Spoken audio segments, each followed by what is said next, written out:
Okay, so I'm gonna keep this one short. Again, I'm here for intelligence. If anybody has anything that offends them, I'm not really gonna take it down. I'm just trying to be. This is for educational purposes only. So none of that I say is fact, and none of it can be like used.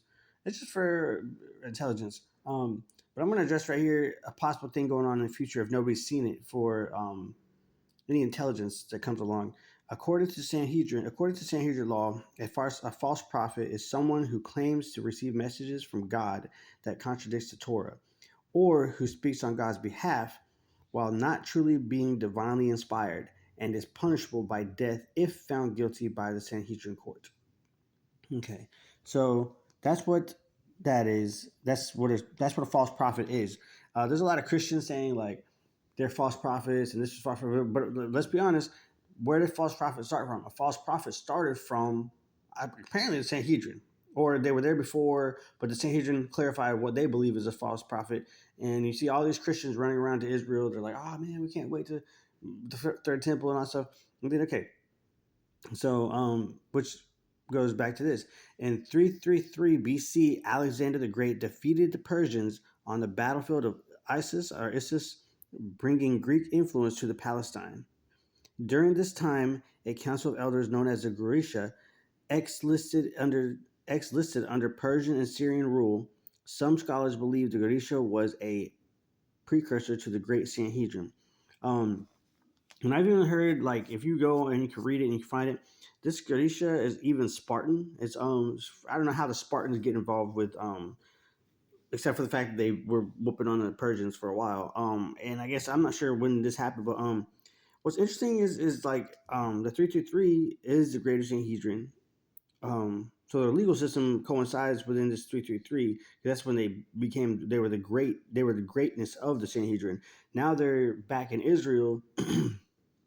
And like, there's nothing wrong with that. But as far as that, now they're back in Israel. But my only thing is has anybody noticed this group?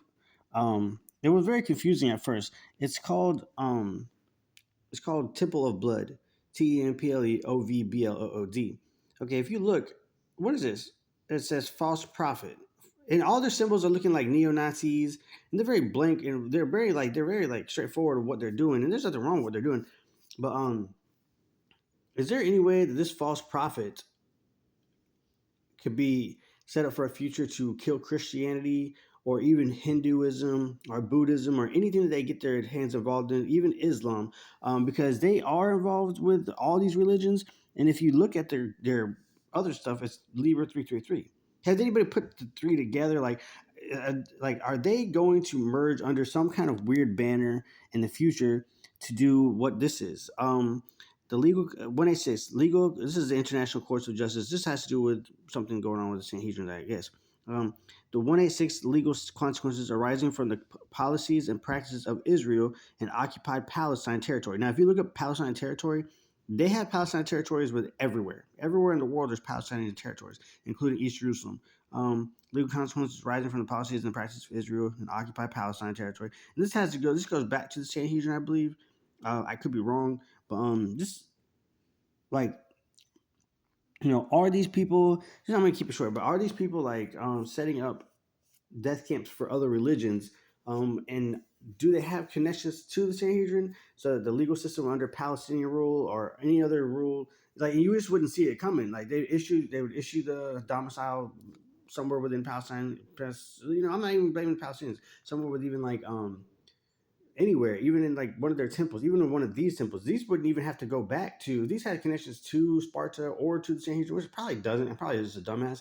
But if these had any connections of their temples of blood, these temples could write domiciles within Palestinian territories, and they could just murder you off in the future as long as they have permission. And I don't think anybody would stop them. And when people see it coming, who knows?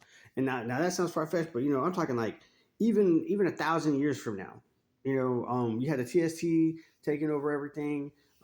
They don't really care too much about this group. And they're not bad. I'm just saying and then these are borderline communism in South Carolina. These people have an outpost that was it's bought by the Protestant church. The guy that got out of prison, and his father worked for the Protestant church and bought him a compound out in South Carolina, and it's a Korean it's a North Korean compound. So I don't know what's up with Protestantism and Christianity funding these groups to like the Orders of Lafayette and all that stuff, but like or even other orders, even the Oriental Rites or whatever. But like this is getting like 1,000 years from now, these people could be the ones that are just murdering people.